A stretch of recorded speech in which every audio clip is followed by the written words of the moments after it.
Welcome to the Missionary on the Mountain podcast, where we discuss all the pertinent social, religious, and political topics of the day. Join us weekly for scripture, news, interviews, and insight into the issues that matter to you.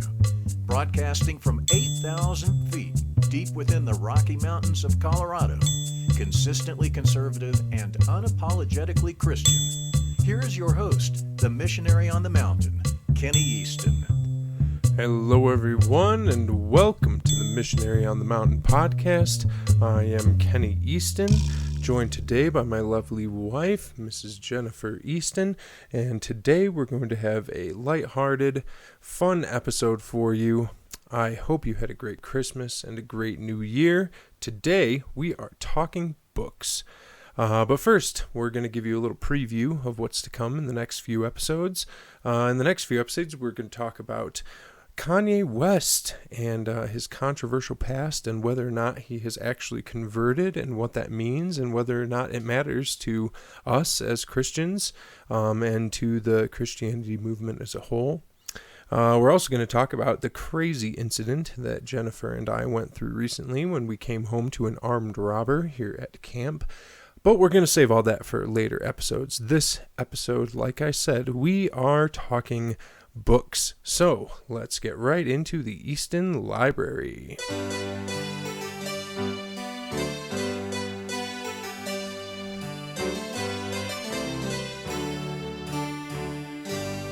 Welcome to the Easton Library. So today, most of our episode is going to be spent in the Easton Library. We have the beautiful, talented, and ever so well-read Jennifer Easton sitting on the couch next to me here. And today we're going to be talking books. So first, the question that everyone has on their mind, my dear, lovely wife, did you accomplish your goal of reading 52 books in this past year? I did. I read 52 books in 2019. Exactly 52 or more or less? A little bit more, but I didn't quite finish. I had two more that I was halfway through. So you didn't finish 53, 54, but you'd finished 52 full books. Correct. Wow. Very impressive. I brought my books with me today too, and I will disperse them in accordingly. And I'm getting a funny face from Jen because my pile doesn't compare, and she couldn't even bring all her books in here. She had to make physical lists on paper because she has read so many. I, in fact, have read 7, and that is generous. Anyway, so why don't we first start with just the list? Did you write all of them down? Jen, for those of you who haven't been listening, keeps a journal. Will you tell us a little bit about your journal first? Well, I just have a journal that I keep with me when I read, and I just write down kind of just interesting or important quotes as I read, and I just keep track of what I've read and what's interesting about those books. Which this year expanded into a second journal because you're kind of creeping towards the end of it. Yes. Yeah. Excellent. Well, why don't we just start by you rattling off the 52 books that you read, and then we'll ask you to highlight just a few that you would really like to suggest to our listeners. Okay, so I'll just read them off here. These do not. Is this in chronological order, the order you read them in? Kind of the order I read them. A few of them are misplaced just because I had to fit them on my page. Gotcha. All right, lay it on us. All right, The Eyes of the Dragon. Oh, that's the one that I suggested for you at the beginning of the year, Stephen King book. It is, yes. And what did you think? No comment. Okay, fine. Jen, not a big Stephen King fan, however I am, and we try to cross some of our literary paths. I read a few of hers, and she reads a few of mine. So sorry to interrupt you on the very, very first book, but go ahead. Second book was Dog Breeding 101. A book written before I was born that I used for common knowledge about breeding our dogs. And why would you want to do that? Just to have the information. And we did end up breeding the dogs, of course. And my book came in handy. It did come in handy. And we ended up with 11 Goldador puppies, and they're beautiful and now dispersed across the western slope. So, wonderful dogs. All right, next. All right. Next up is Educated. Then we have Whiskey in a Teacup. Turtles All the Way Down, Hubner vs. Hitler, Eleanor Oliphant is Completely Fine, The Immortalist, Circe, Hillbilly Elegy, which we actually listened to together on a trip across the country. Yeah, we did that audiobook, and actually I quite enjoyed that book. I thought it was quite good. Yeah, I think we interesting. briefly touched on that when we were talking about this in a prior episode, so if you'd like to know more about that book, really cool perspective piece, I thought. So Next up, we had Rules of Civility, which is actually by the same author of one of the books that I recommended to Kenny, Immortals, Gentleman in Moscow. yeah, and I think that I read last year, so that didn't make my book list this year, unfortunately. I probably could have fudged that just a little bit and made that one of my books this year, but did not. So if you want to credit me for 8, that's okay. Next up, we have The House of Sand and Fog, the library book, Becoming, by Michelle Obama, Little Fires Everywhere, Everything I Never Told You, Holmes, One Day in December, The Great Alone, This Is How It Always Is, Can't Hurt Me, which was actually a book recommended and given to me by my dad.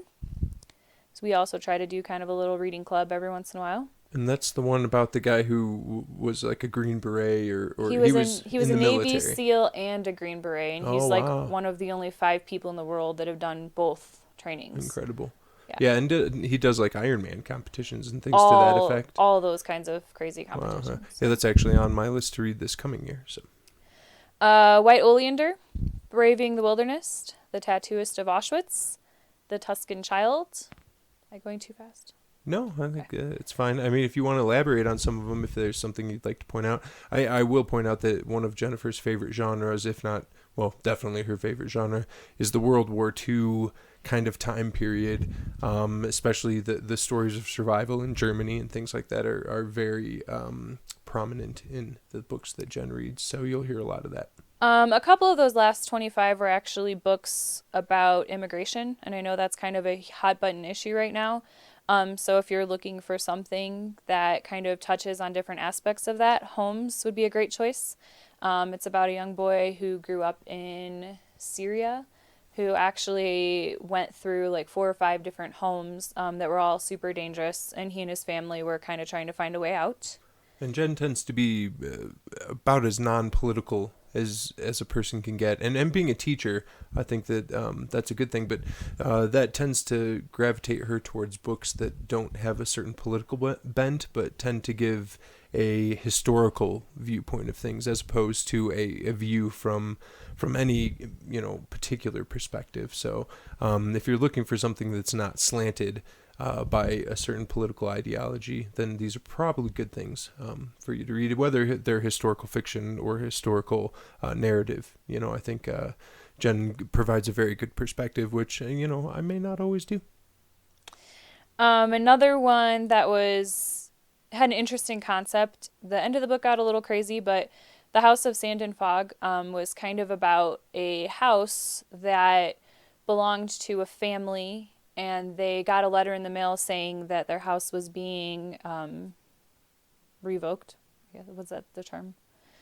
Their house was being revoked because they hadn't paid their mortgage, which turned out to be... they were getting evicted? Evicted, yes. Okay. Thank you. Sorry. Gotcha. It turned out to be a mistake. It wasn't their address. It was the address across the street.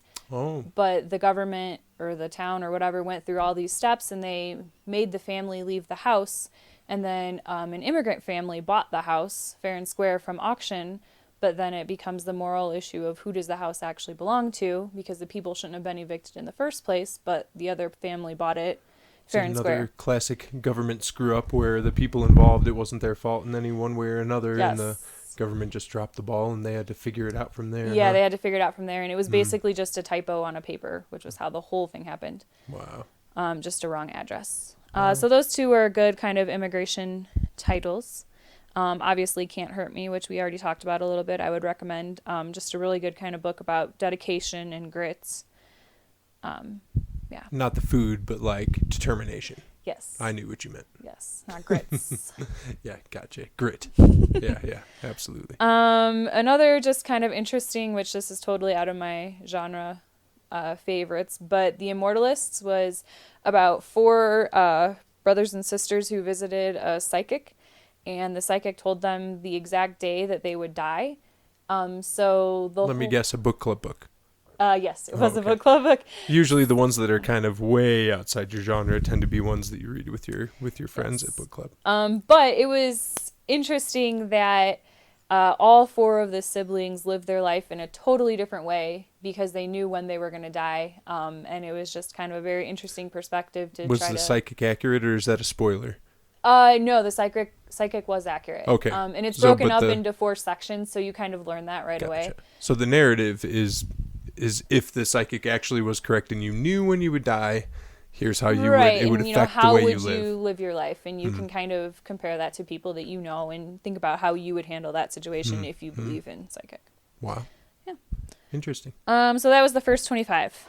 I'll move on here to my list. Keep on going.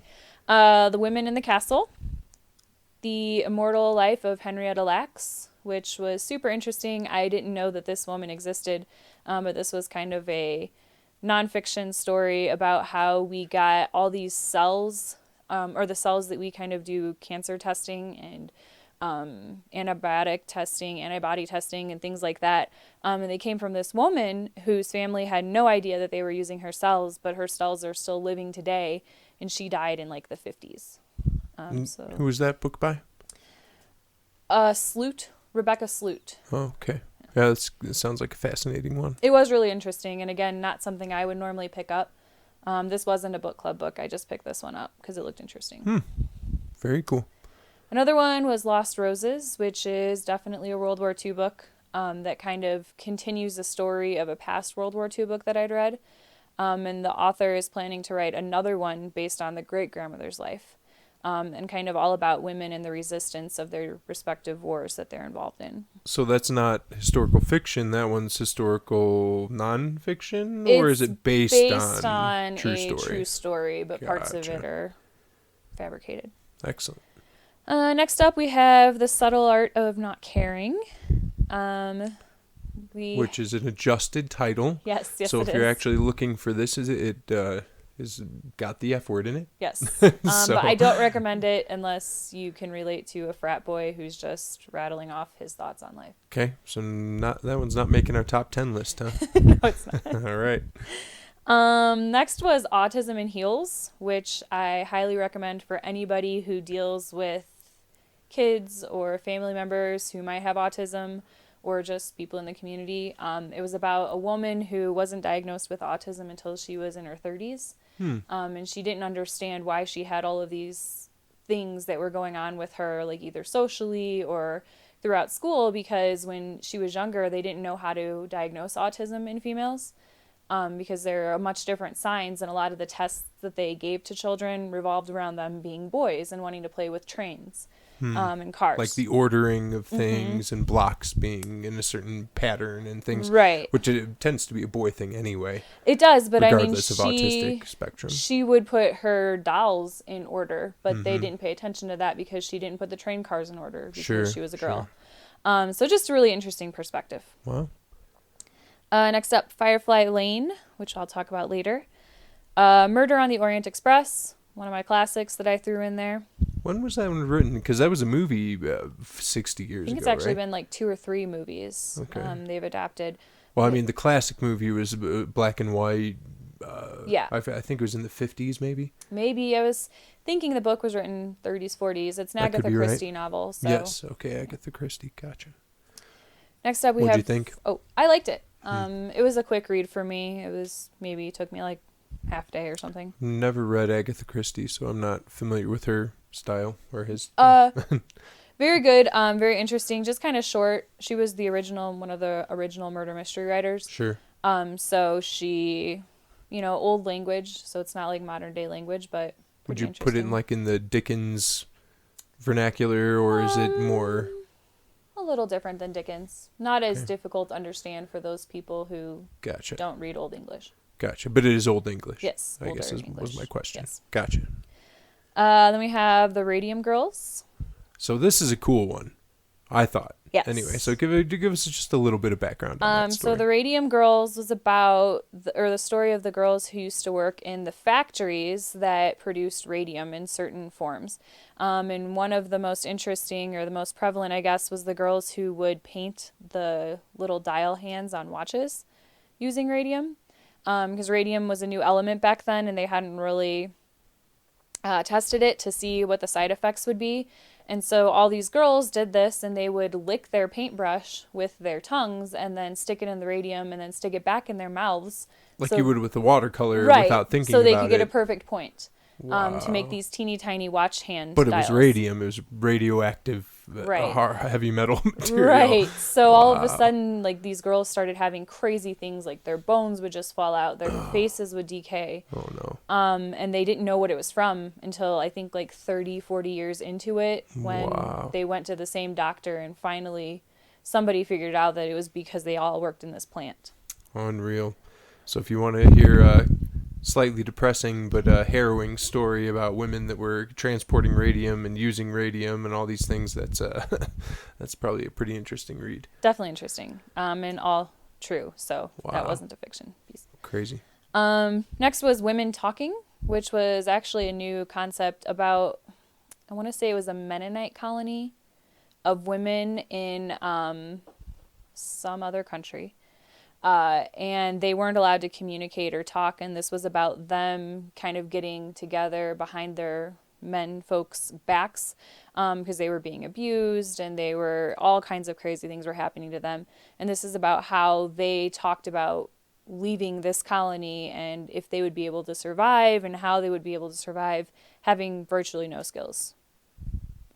Wow, that's kind of a crazy story. We know quite a few people who are Mennonites, so that's a interesting, I don't know, very interesting kind of thing. Well, yeah, and this, I don't think this is similar to American version of Sure, that. sure. It's a very extreme And situation. is this what time period did this take place in? Current. It was I think wow. 2010 was the Oh, wow, story. different.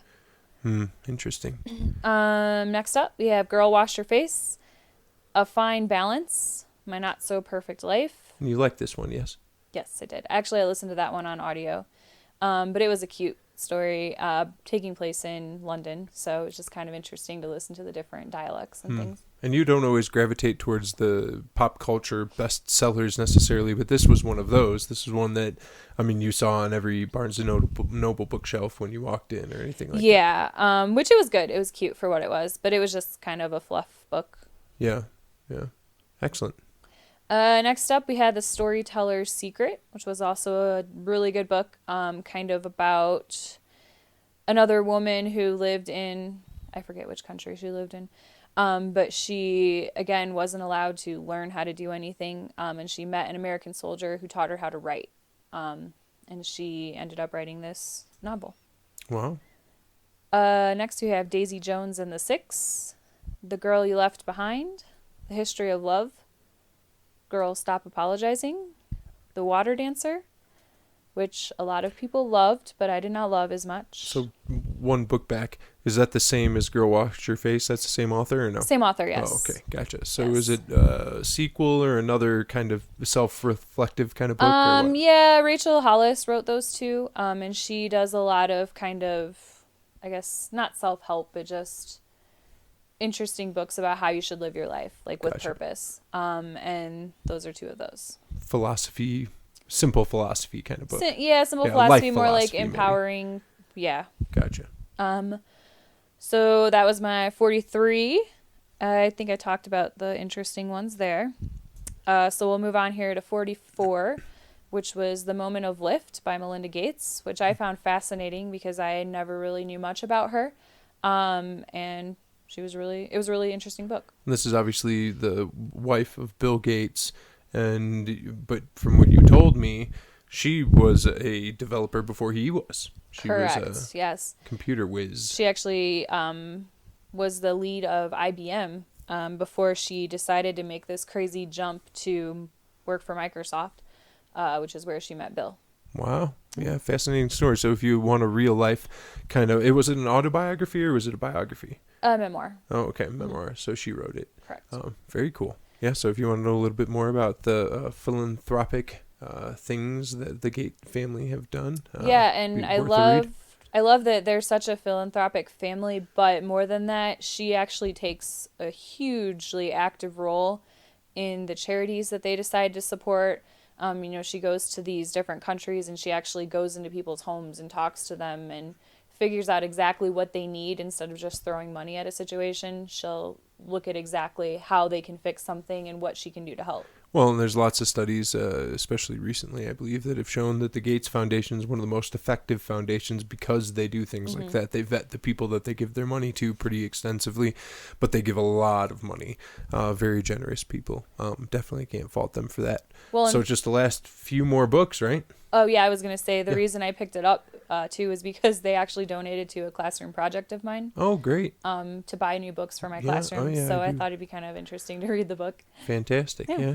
So thank you, Bill and Melinda Gates. We appreciate your donation to the Montrose public school system. So moving on. Number 45, The Island of Sea Women. So this is a cool one. I hate to make you explain everything, but we have time. Well, this is on my top 10, so should we wait? Yeah, sure. We'll wait for that one. We're going to give a top 10, spoiler alert. So Daring Greatly, The Silent Patient, which is a really good psychological thriller, and I don't think there are very many really good psychological thrillers in the new books today. But this one I thought was really interesting. So if that's your genre, then definitely check that one out. What was that one called and who wrote it? The Silent Patient, and I don't have the author's name here. Oh, I know you do. It's in your little yellow book. It is in my Just got to find the right page. That's Alex all. Michaelides. Oh, Alex Michaelides. Thank you. Michaelides. Excellent. So just a handful more. Let's hear them. Okay. Magic for Liars, which I was told was supposed to be like an adult book for Harry Potter fans. That was not the case. No, don't read it. Not suggested. Got it. Next Year in Havana, which I really did enjoy. It was about a woman whose grandmother had to flee Cuba during the rise of Castro. That was an audiobook, yes? Correct. Yeah, I think I caught little bits and pieces of that one. Yes. Talking a lot about socialism and involvement in political action and things like that. Yeah, so a lot of like the different political climate in Cuba and how she led a totally different life because her family was able to immigrate to Florida. But then when she was able to go back and she saw what became of her grandmother's friends in Cuba was just really interesting. Pretty devastating in a lot of cases. And very much so. But one quote I would like to share from that book. Great, let's hear it. She talking about the women who had to deal with leaving, resisting and things like that. And she put, "We are silk and lace, beneath that we are steel." And I thought that was just such a cool quote about, not just the women, but about kind of anybody who had to go through that situation. Or anybody who has to put on a facade but stay hard underneath. Probably, really, if you want to extrapolate to any mother or any father or any parent. Yeah, very cool. So that one would have made my top 10, but I didn't have the space for it, so I do want to really shout out that one. Next up, we had The Glass Castle and Helium, which was a poetry book given to me by a student. And finally, Miracle Creek. That's all 52, huh? Yes. Wow, 52 books in a year. Very impressive. Congratulations on all of your vast amounts of reading that you do. So, why don't we talk top 10? You want to hop right into that, or should I give my books first since you just named all yours? Go through your list. You rolled your eyes at me kind of and then smiled. How brutal. All right, so here is my list. I have 2 Stephen King books. Well, why don't I do what you did? I will read them in order, or list them in the order that I read them if I can. So, beginning of this year, I started with the George R.R. Martin book Game of Thrones, and we've watched some of that series, all of that series, and we enjoyed that. So I figured I'd read the books, and it's a good book, and I intend to read the rest of that series, but that's on the list. So I read that one.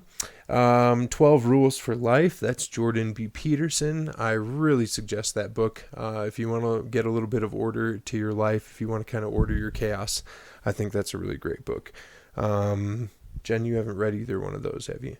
I've read half of Game of Thrones. Okay, so Jen's on the Game of Thrones bandwagon here. We just haven't finished it yet. So really, it would be 55. Yeah, there's a lot that I kind of half read and then... Gotcha. All right, so... It's that darn Libby app. Explain yourself. So, our local library has an app that you can just request books through that you could either read on your phone or audiobooks or something like that. But, when you place a hold, sometimes they come in a little bit different time than you expect, and then you only have 2 weeks to read them. So you're constantly juggling 2 or 3 books, at least. Usually at least. Yeah. So sometimes I have to abandon my physical books that I own to read one that I've borrowed from the library so that I can finish it in time. What a curse. It is. And then it tells you how many people are in line waiting for your book, so it taunts you. Oh, yeah. So you got to get it out there. So especially if it's a good book, you want other people behind you to enjoy it, and you feel bad if you're monopolizing the book. Well, yes, and it's usually friends of mine who actually taunt me physically. Yes, of course. All right, so let's see. I did 12 Rules for Life and Game of Thrones. After that, I read Elevation, which is a Stephen King book. It's a tiny little short book. Among my least favorite Stephen King books, and I'm a big Stephen King fan. Have read, what do you say, a couple dozen at least Stephen King books, and that is bottom of the barrel in my opinion. Probably the bottom. My very least favorite Stephen King book. It's slightly suspenseful, but little else. There's very few redeeming qualities to it, which is unfortunate because, again, I'm quite a fan. Let's see.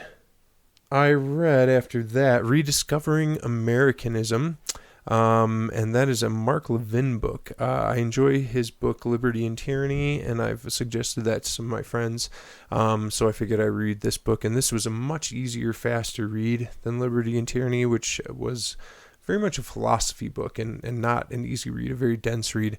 But Rediscovering Americanism, a very good book, and I do suggest it. And now I'm halfway through his next book, his most recent book, which was Unfreedom of the Press, which my lovely wife got for me, I believe, for my birthday. But anyway, great book. I'm enjoying that one a lot, and I'm almost done with that one. And then after that, I read The Shining. And the reason I read The Shining was because Jennifer and I were both going to read it and then watch the new movie Dr. Sleep. Well, Dr. Sleep came out a month ago, and I just finished The Shining maybe 2 weeks ago, so we are quite behind in that. But anyway, another book club book, another crossover book for the two of us. And then I also threw in for good measure my 2 devotion books, one of which is Charles Spurgeon, Morning and Evening, which is just short half-page devotions for the morning and the evening, and that took me a couple years to get through. And then Milestones, which was written by one of my friends, Steve Warner, and that's just a hard to explain, but it's just a nice devotion book, and it gives you little milestones in his life and what they meant to him, and it was a good read. So Jen, now that we in 4 minutes got through all of the books that I read in a year, let's hop back into your top 10 and let's hear them. You want to go backwards, or did you put them in order? I put them 10. Yeah, I put them in order, so I'll start with 10. Okay, so number 10, book of the year. Number 10 goes to a favorite author of mine, partly because he's from Indiana, where we are from, partly because he's a phenomenal young adult literature writer. And that one's called Turtles All the Way Down. And in it, he kind of examines the effects that mental illness has on the body and the brain. So just a really kind of intriguing look at that. It was one that I read in order to recommend to my students. And I kind of started a trend there. So that was kind of interesting. But they all love it just because he's such a great writer. And would you suggest that to people of all ages, or yeah. Is it very much geared towards that age group? Or It's about teenagers in their daily life, so it's kind of geared towards that age group, but definitely anybody could enjoy it. Okay. And you really genuinely enjoyed it, not just for that purpose, you enjoyed it as a standalone book. Yes, but John Green's Excellent. A great writer, so I really enjoy anything that he does. Great. Title one more time?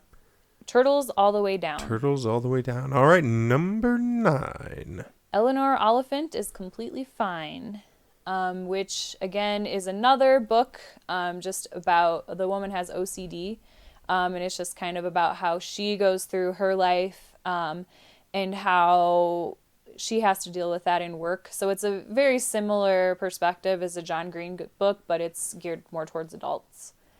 Gotcha. And I don't have the author with me on that one at the moment. Title one more time. Eleanor Oliphant is completely fine. All right. Suggested for your reading list in 2020. Okay. Number 8 is by Rachel Hollis, called Girl Wash Your Face. And again, nothing really life-breaking advice that she gives here. But it's just kind of interesting things to think about. And she talks about how just to make your life better, whether that be your job, your marriage, or your kids, or just you having your own personal goals. And she kind of writes the book as in lies that you tell yourself and how you should try to get around those. And so you told me that this lady's husband has... expand on what you were telling me the other day. So yeah, this lady's husband, Dave Hollis, she's gotten a lot of fame with her books, the Girl series, Girl Wash Your Face and Girl Stop Apologizing. For, obvious reasons. She talks to the common person and she's really good with that. But her husband kind of jumped on the bandwagon and is doing the same for men. Oh, okay. And so I haven't read any of these, so we can't really comment on them. But and again, I think it's written as in lies that you tell yourself and how to overcome those. But they're both motivational speakers. And they both deal a lot with companies and how to get companies working together and people achieving their goals and motivating each other. Interesting. Okay. Number 7. The Island of Sea Women by Lisa See, S-E-E. So C-S-E-A, women. Yes. S-E-E, author. Correct. Awesome. A little confusing. So this is actually about a remote island in Japan. And it's around the time of, or I guess the island's in Korea, but it's around the time of when the Japanese were trying to take over Korea is when it starts. But it's about this little remote place where the women are basically the people that provide for their family, take care of the children, and make all the decisions and cook the food and things like that. And the men are just kind of laughed at. They're unimportant and uninvolved. Correct. Unimportant, uninvolved. They just kind of take their money that their wives make and they go drink or they gamble. So this is about just a different culture, especially for that area of the world. True story or Yes, it's absolutely true. Wow. And it's about this small remote group of women who they make their money for their village by diving into the sea. For abalone shells and for octopus meat. And abalone is the shiny stuff inside of clam shells, mussel shells, etc. A lot of jewelry made out of that stuff. So it starts out, in I think I want to say the 1800s, 1900s, with these women. And then the story progresses to current day and how they have to go through all the changes of the world and their governments of their little area. And how they adjust to that. Very interesting perspective. Wow. Wow, fascinating. That wasn't a book on tape, was it? But No. You were talking to me about it as you read it, and I found it really fascinating just because it's so just different from our culture, where we kind of, especially today in America, we expect kind of give and take between husband and wife, and it's, the wives aren't expected to do everything in the house anymore, and the men aren't expected to go be the breadwinner anymore. It's much more of a balance, and Jen and I kind of fall into that category of the older millennials who tend to keep a good balance of work and family life and things. And so to hear a culture that the women did almost everything and the men were just loafs, oafs, people who were just aloof and sat around all day or did what they wanted, just seemed very strange to me. It almost sounded like fiction. So when Jen said it was a true story, that kind of knocked my socks off. It was really cool, though, because it was, the study of the family unit. It was the study of this weird job that these women did. And actually, they had scientists come and research them, and their body temperatures were 10 degrees lower than the average person. Wow. Because they stayed diving? Yeah, they stayed under the water for so long, and they didn't even have breathing equipment when they first started. So it was the diving, and then it was the government issues with all the different forms of communism and everything like that. So really interesting book. Was this North or South Korea, or when it was when the Koreas were united? The Koreas were united. Gotcha, okay. Yep. And it was a very small village. Wow, very cool. So great book. A little long, so if you're intimidated by lengthy things, maybe don't start with that one, but a good book nonetheless. Gotcha. Number 6. All right, yeah. Number number 6. All right, this is Braving the Wilderness by Brene Brown, who is a brilliant social I psychologist. was going to say, very famous name. You've probably heard the name, even if you don't know where you heard it. Yeah, and she does TED Talks, she does live talks, but she has, I think, 2 books that I know of that I've read. But this one was one of my favorites, and it just talks about how you need to be you, and you need to make these, decisions about how you're going to live your life despite what other obstacles and things are going on around you. Almost seems like a parallel to the 12 Rules for Life that I read by Jordan Peterson. Very similar. And actually, one of the coolest moments of the book was when she met Maya Angelou. Oh, wow. And she was just like starstruck. Oh, sure. Yeah, but it was a cool thing. Wow, very exciting. What are we on, 6? Number 5. The Glass Castle by Jeanette Walls, which is a memoir of this little girl who grew up with a mom who just didn't really care about much, didn't try to like fend for her kids or help anybody out, and a father who was an alcoholic and who spent all their money on crazy things. So they kind of lived in their car. They traveled to different little towns and basically had to leave as soon as people figured out where they were living. And just every Running little... from creditors or what? Yeah, creditors or jobs or whatever. People they'd wronged or made bad decisions about, or... And just some of the stories were just crazy to listen to. Like one that I won't ruin anything. But one was they were driving in their station wagon to go somewhere else. I think they were going to Arizona at the time. And she fell out of the car. And she rolled down this... As a child? As a child. 4. She rolled down this hill, and it took her parents 20 minutes to realize that she was not in the car anymore. And her brother had been telling her dad, like, Dad, she fell, and the dad was not listening to him. Oh, my goodness. So when she went back, they didn't take her to the doctor because they didn't believe in doctors, and they thought that they were just not hopeful, not worth it.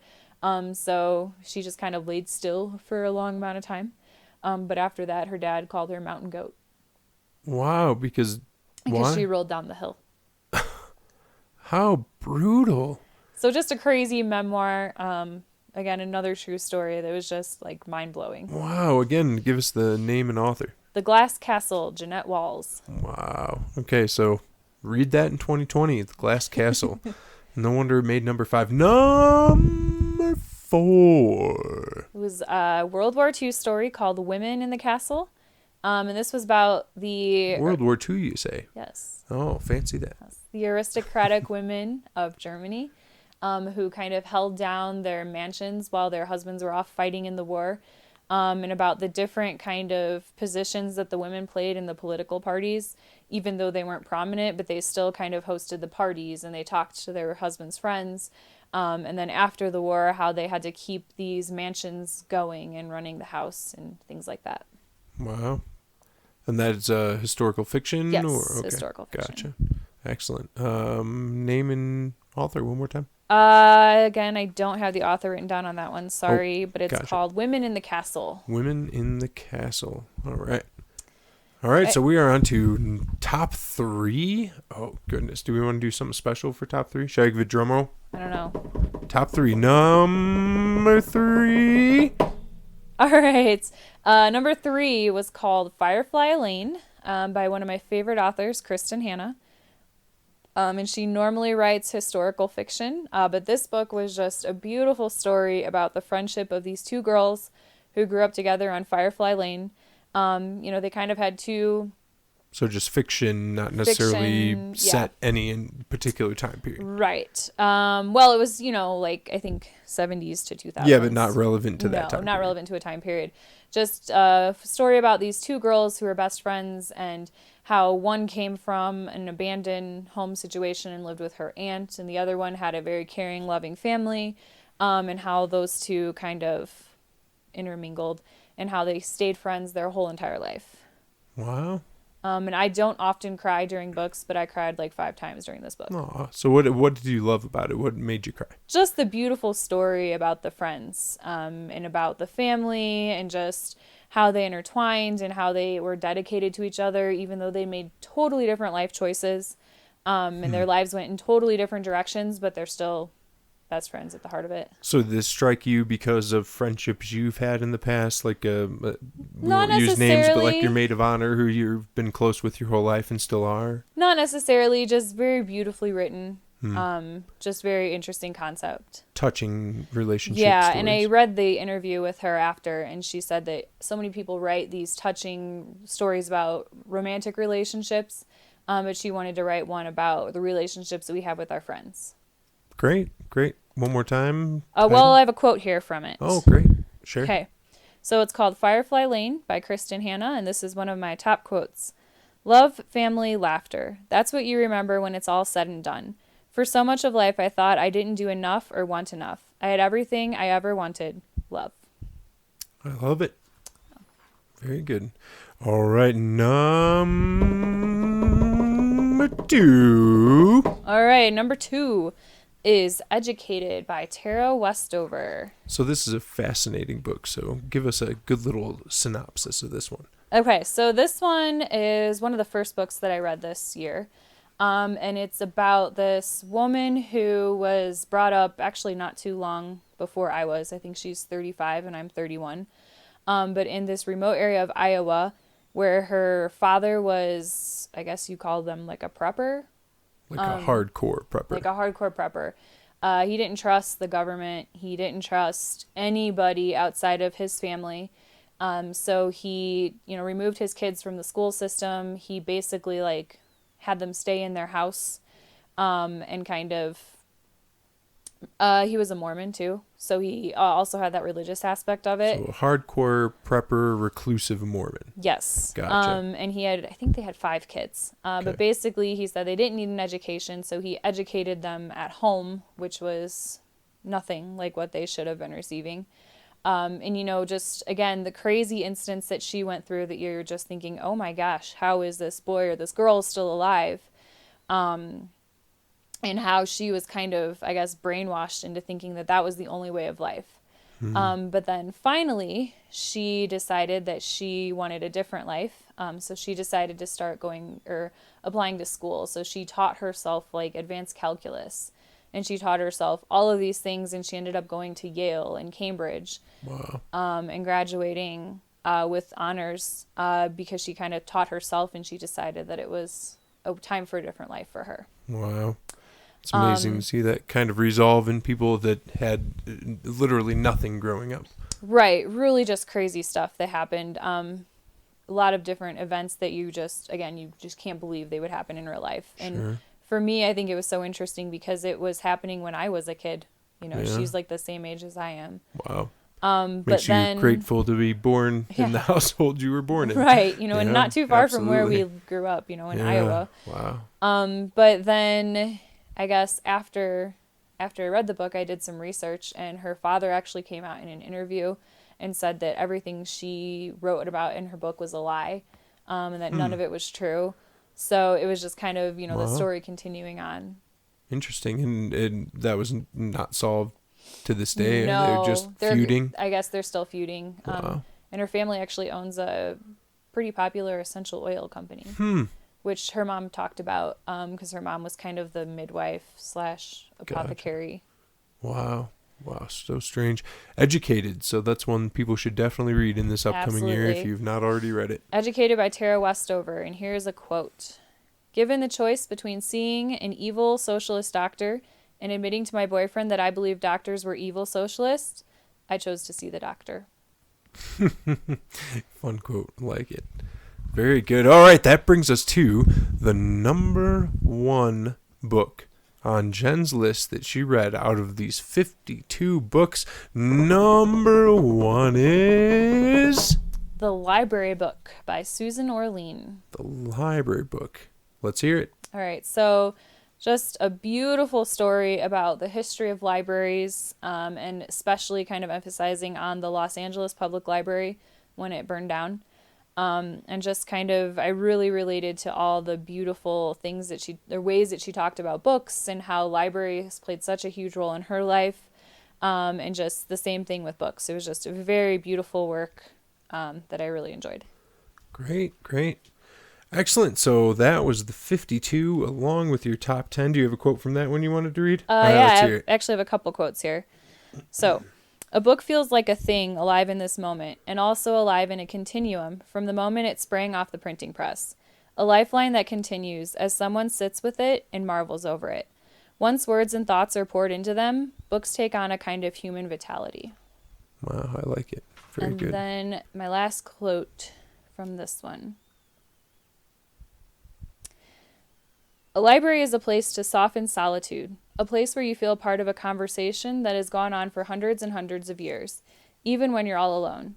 You don't need to take a book off the shelf to know that there's a voice inside waiting to speak to you, and behind that is a voice inside waiting to speak to you, and behind that is a voice inside that truly believes that if he or she spoke, someone would listen. Very good. Very good quotes.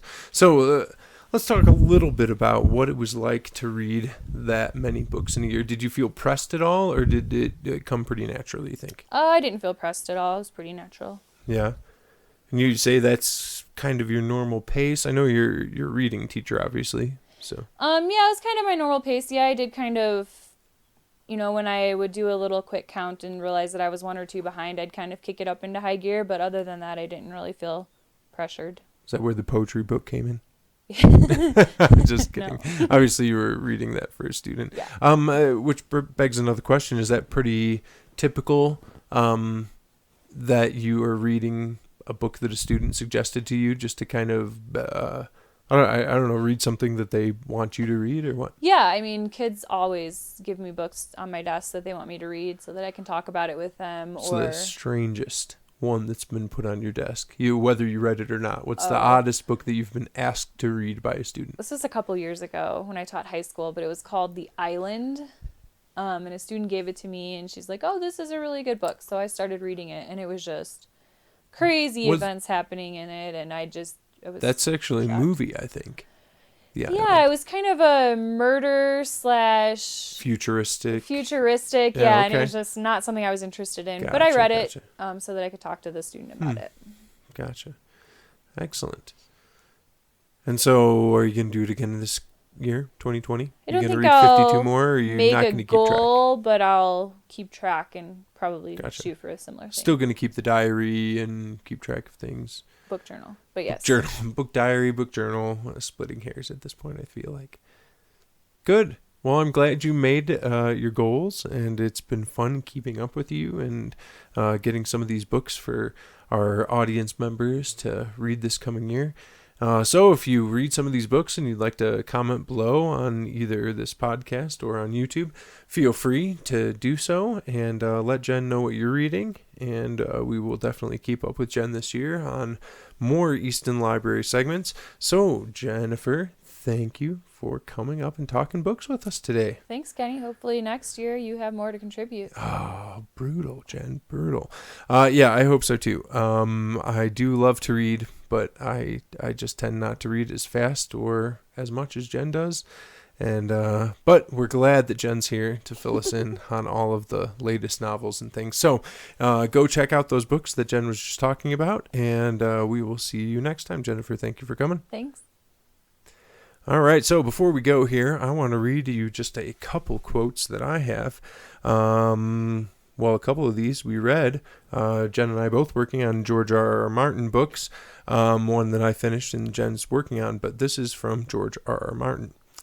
A reader lives 1,000 lives before he dies. The man who never reads lives only one.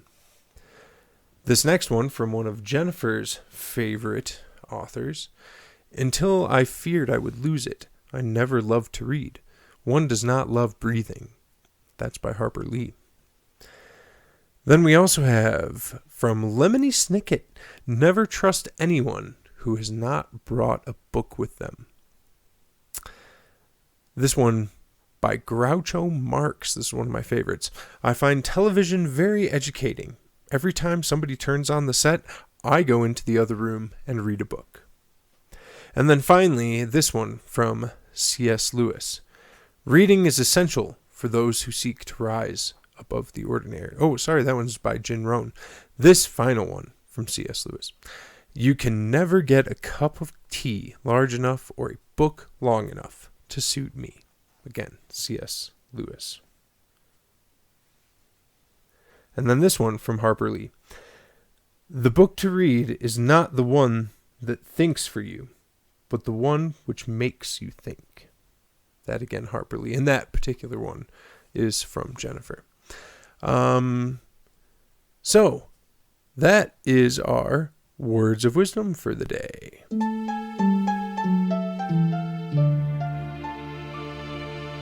Words of wisdom. So speaking of wisdom, today's scripture of the week is about wisdom, and this is from Proverbs, and this is Proverbs chapter 4.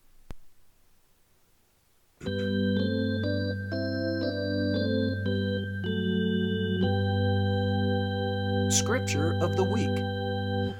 Proverbs chapter 4, verses 1 through 9. Listen, my sons, to a father's instruction. Pay attention and gain understanding. I give you sound learning, so do not forsake my teaching. For I too was a son to my father, still tender and cherished by my mother. Then he taught me, and he said to me, take hold of my words with all your heart. Keep my commands, and you will live. Get wisdom, get understanding. Do not forget my words or turn away from them. Do not forsake wisdom, and she will protect you. Love her, and she will watch over you. The beginning of wisdom is this: get wisdom. Though it cost all you have, get understanding. Cherish her, and she will exalt you. Embrace her, and she will honor you. She will give you a garland to grace your head and present you with a glorious crown. Thank you for joining us today. This has been the Missionary on the Mountain podcast. You can, as always, listen to us on Anchor or Spotify or anywhere you listen to podcasts, Apple Podcasts, Google Podcasts, and of course we are on YouTube. Thank you for joining us. Join us in the next few weeks, and we will see you next time. Have a safe trip down the mountain.